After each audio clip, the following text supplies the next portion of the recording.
Apakah ini rekayasa genetik? Kita harus tahu dulu apa sih rekayasa genetik. Rekayasa genetik adalah, atau genetic engineering ya istilahnya, itu adalah sesuatu gen yang dirubah dari aslinya.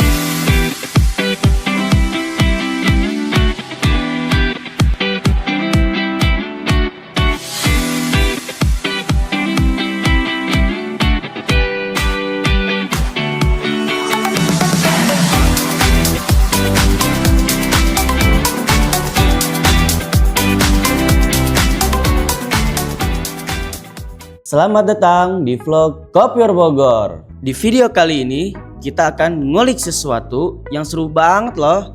Proses unik di balik kelapa kopior yang selalu jadi favorit kita.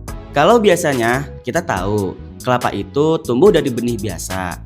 Ternyata kelapa kopior di Kopior Bogor punya cara super keren lewat kultur embrio. Penasaran? Yuk ikutin terus vlog ini untuk lihat langkah-langkahnya.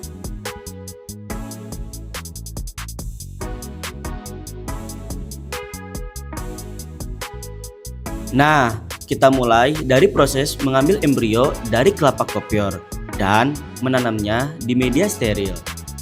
Ini dia langkah pentingnya. Proses ini membutuhkan ketelatenan agar tidak terkontaminasi. Embrio yang sudah kita ambil di kelapa kopior dimasukkan ke dalam media kultur yang telah disiapkan sebelumnya.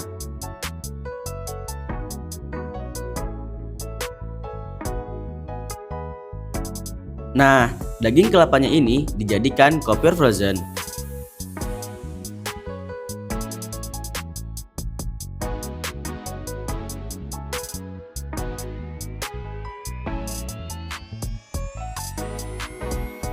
Embrio yang sudah ditanam ini kemudian disimpan di ruangan khusus dengan pengaturan cahaya serta suhu selama 4-6 minggu.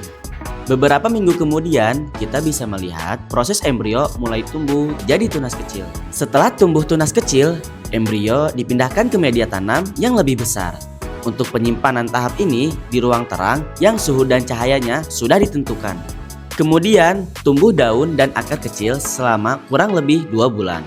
Proses selanjutnya, tumbuh menjadi planlet besar dan biasanya tingginya kurang lebih 15 cm.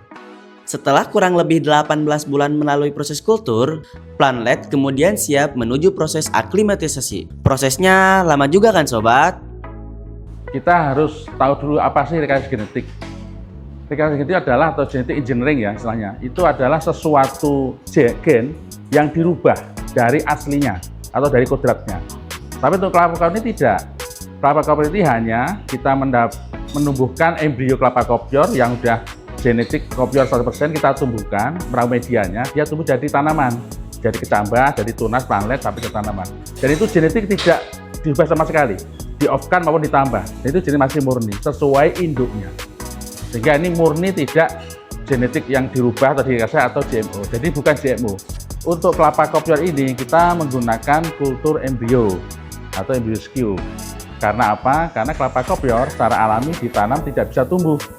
Karena dia akan mati karena embrio tidak mendapat nutrisi dari endosperm. Sehingga untuk mendapatkan kelapa kopior murni harus dengan kultur embrio. Proses kultur jaringan secara umum semuanya lama ya, termasuk kultur embrio. Karena apa? Melewati beberapa tahap. Pertama, dia ada tahap induksi, membutuhkan media yang cocok. Dia memerlukan respon dari genetik. Setelah itu dia di subkultur ke tahap berikutnya. Dari kultur induksi sampai dia saat itu memerlukan waktu sekitar 8 bulan. Itu melewati beberapa pertumbuhan dan perkembangan. Di samping itu, setelah terbentuk planet siap aklim, baru di aklim, itu sudah perlu waktu sampai dia itu siap menjadi bibit siap tanam. Itu ada beberapa tahap. Ada tahap aklim tahap awal dengan penyungkupan, tahap 2 dengan cukup besar, tahap 3 dengan penyelesaian, sehingga butuhkan waktu di atas 1 tahun. Sebenarnya untuk pengembangan bibit klonal ya, atau bibit unggul dengan jaringan atau biotek itu banyak dalam metode. Nah, yang untuk existing sekarang ini kita baru dengan kultur embrio. Karena apa? Karena ini yang relatif paling mudah. Dan kita sudah menguasai medianya, dan kita sudah punya pohon koleksi, sehingga pohon koleksi kultur embrio yang di lapangan, yang sudah murni, itu kita ambil embrionya, kita kulturkan dengan media yang cocok, dia akan menjadi bibit yang murni atau true to type, artinya dia itu akan berbuah kelapa kopior 100% dalam janjangnya. Itu dia proses unik di balik kelapa kopior yang berawal dari sini. Jadi gak penasaran lagi kan? Jangan lewatkan daily vlog selanjutnya hanya di Kopior Bogor.